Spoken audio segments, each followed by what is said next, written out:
Hello everyone, welcome back to my YouTube channel microbiology Pathshala. आज हम पढ़ने वाले हैं इम्यूनिटी सेकंड पार्ट।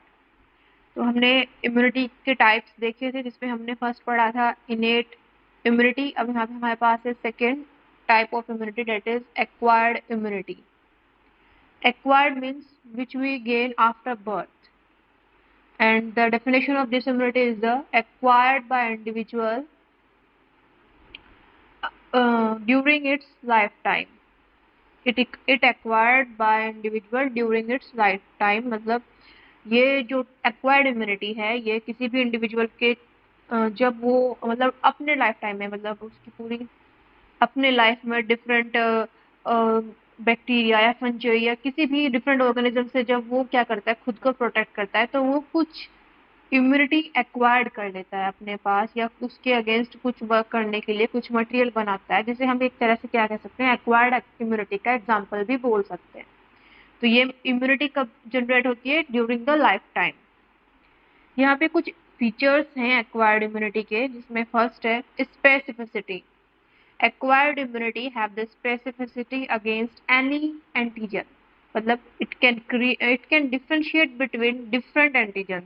ये जो एक्वायर्ड इम्यूनिटी है, इसके पास क्या कैपेबिलिटी है कि ये डिफरेंशिएट कर सकती है। अगर दो एंटीजन भी एक टाइम पे ह्यूमन बॉडी में एंटर कर रहे हैं, तो हमारी जो एक्वायर्ड इम्यूनिटी है ये बता सकती है कि इनमें से बैक्टीरिया कौन सा है और फंजी कौन सा है। तो उनके लिए अलग अलग तरह से काम किया जाएगा, उनके लिए अलग प्रोसेस होगा उनको डिग्रेड करने का। तो इसलिए हम क्या कह सकते हैं कि acquired immunity have a specificity. Second है diversity. Diversity means it can recognise several antigens. अगर हमारी बॉडी में एक मिक्सचर भी अगर हम डाल देते हैं एंटीजन्स का, तो एक्वायर्ड इम्यूनिटी उसमें भी ये बता सकती है कि इसमें उसको भी रिकॉग्नाइज कर सकती है कि इसके अंदर कितने एंटीजन्स आए हैं और उनके लिए हमें क्या करना है। ये कैपेबिलिटी है, ये एक्वायर्ड इम्यूनिटी में प्रेजेंट है। नेक्स्ट है discrimination. It can discriminate between self and non self antigen. अब एक्वायर्ड इम्यूनिटी क्या करती है? ये डिस्क्रिमिनेट करते हैं between self and non self antigen. मतलब ह्यूमन बॉडी में भी कुछ उसके खुद के एंटीजन भी प्रेजेंट होते हैं जो ब्लड में मिलते हैं।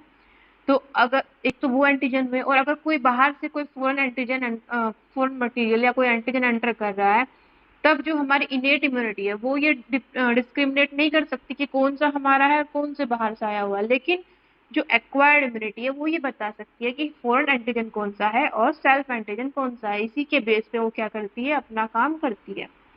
नेक्स्ट है यहाँ पे मेमोरी।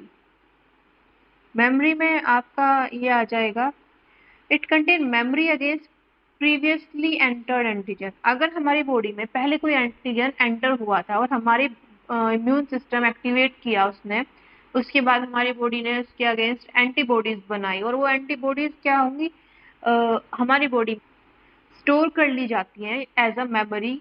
मेमोरी की फॉर्म में क्या, अगर दोबारा वही एंटीजन हमारी बॉडी में एंटर करेगा, तो वो एंटीबॉडी जो एज अ मेमोरी हमारी बॉडी में पड़ी थी, वो एकदम से एक्टिवेट हो जाएंगी और उस एंटीजन के अगेंस्ट काम करना शुरू कर देंगे। तो ये हमारे तो एक्वायर्ड इम्यूनिटी में क्या फीचर्स है, मेमोरी फॉर्मेशन फीचर भी है।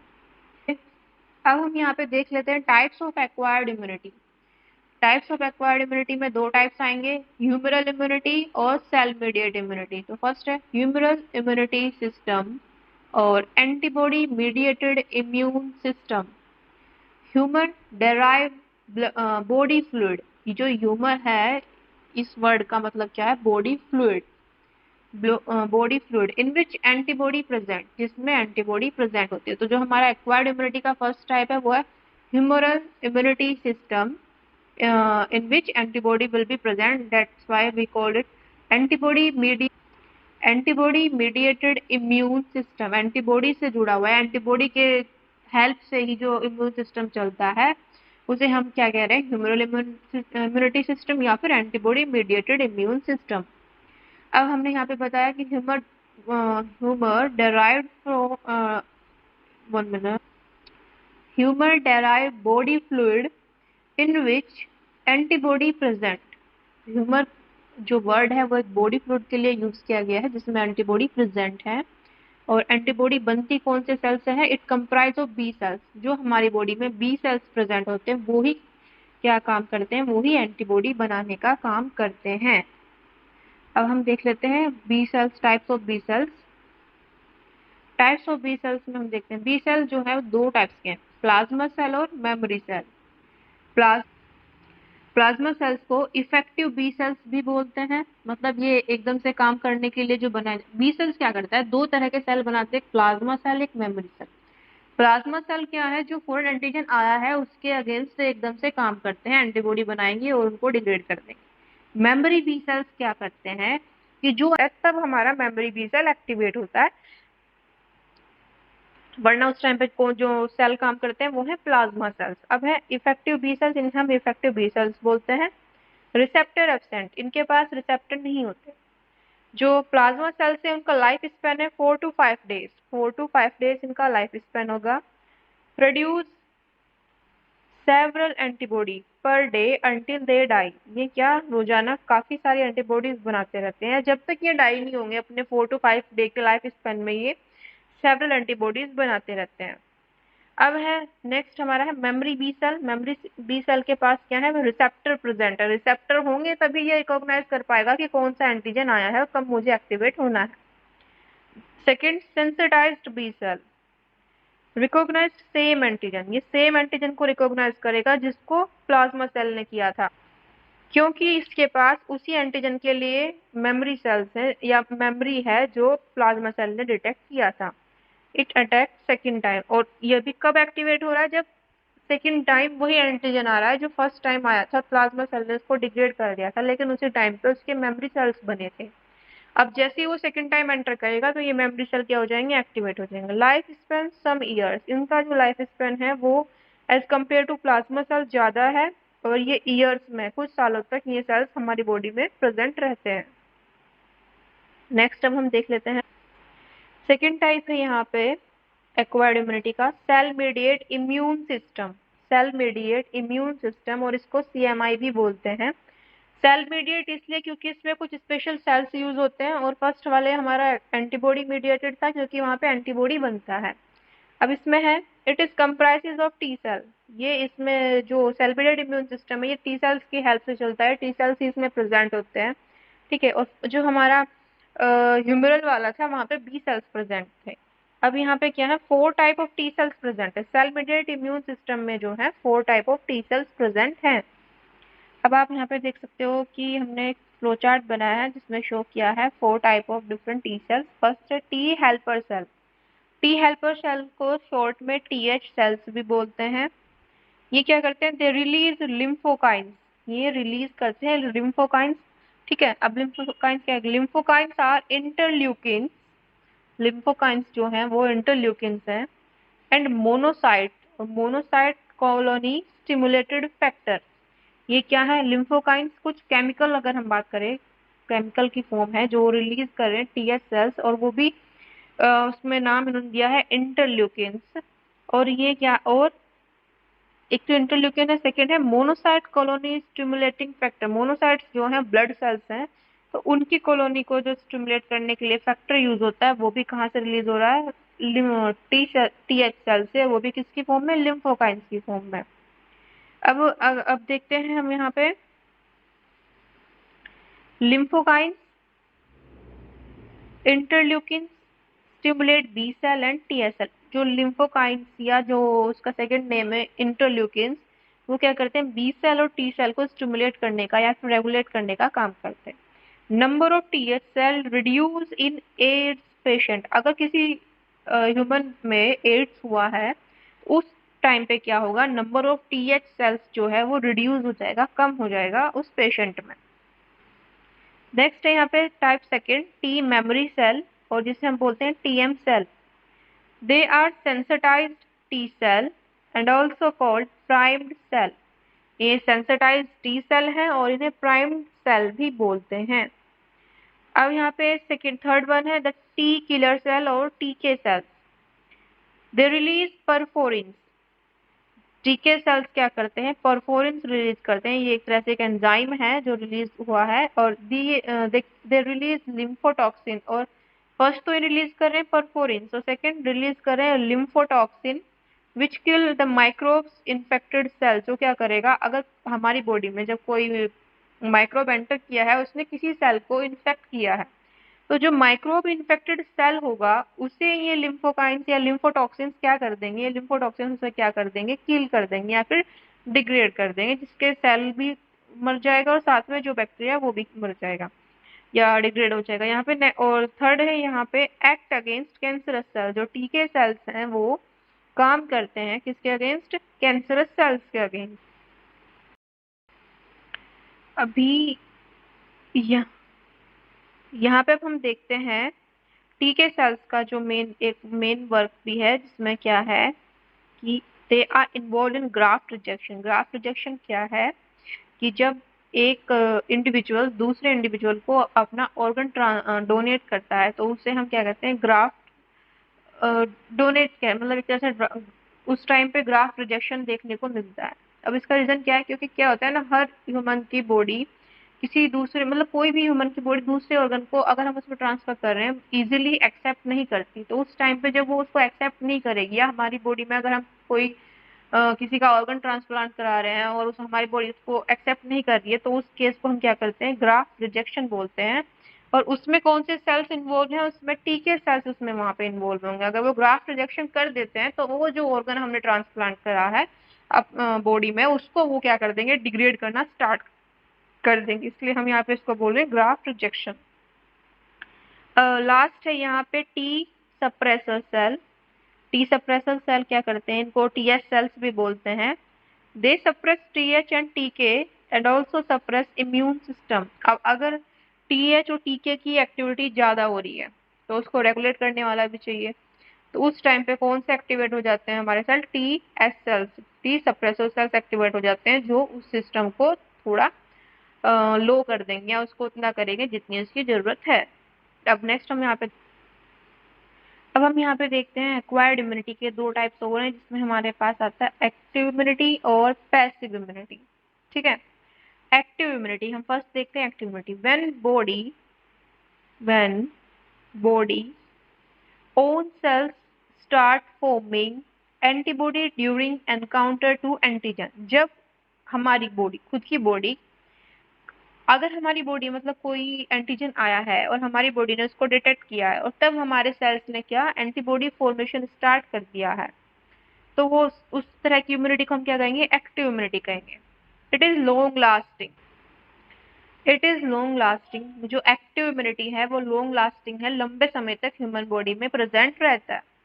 थर्ड वन यहाँ पे, there is no side effect of active immunity on body. Active immunity का ह्यूमन बॉडी पे कोई साइड इफेक्ट नहीं होगा। इसका रीजन यही है क्योंकि खुद हमारी बॉडी खुद उसे बना रही है, तो वो ये तो ध्यान रखेगी कि उसका साइड इफेक्ट ना हो। तो इसलिए एक्टिव इम्यूनिटी का क्या है, कोई भी साइड इफेक्ट नहीं होता ऑन बॉडी। एंड लास्ट इसमें, it provide relief after long period. इसमें एक अगर मेरिट बोले इसको या फिर इसके डीमेरिट बोले, ये क्या है कि अगर हमें मतलब कोई एंटीजन ने एंटर किया है, उसने डिजीज कॉज किया है और हमारे अंदर ये एंटीबॉडीज बन या एंटीबॉडी बन रहे हैं, तो ये क्या है, ये उसमें रिलीफ, जो रिलीफ पीरियड है वो लॉन्ग पीरियड है, मतलब लंबे समय में जाके ये रिलीफ देती है। तो इसलिए हम इसको बेनिफिट कहें या इसकी मेरिट कहें या डिमेरिट। अब यहाँ पे है, एक्टिव इम्यूनिटी के भी दो टाइप्स है, नेचुरल और artificial. Natural antibody made after exposure to an infection, मतलब कोई एंटीजन हमारी बॉडी में आया और हमें इन्फेक्शन कोज हुआ, उस टाइम पे हमारी बॉडी ने बी सेल्स एक्टिवेट करे, बी सेल एक्टिवेट हुए तो प्लाज्मा सेल और मेमोरी सेल बने, प्लाज्मा सेल से क्या एंटीबॉडी बना, तो वो है एक नेचुरल प्रोसेस। आर्टिफिशियल क्या है, antibody made after getting vaccination.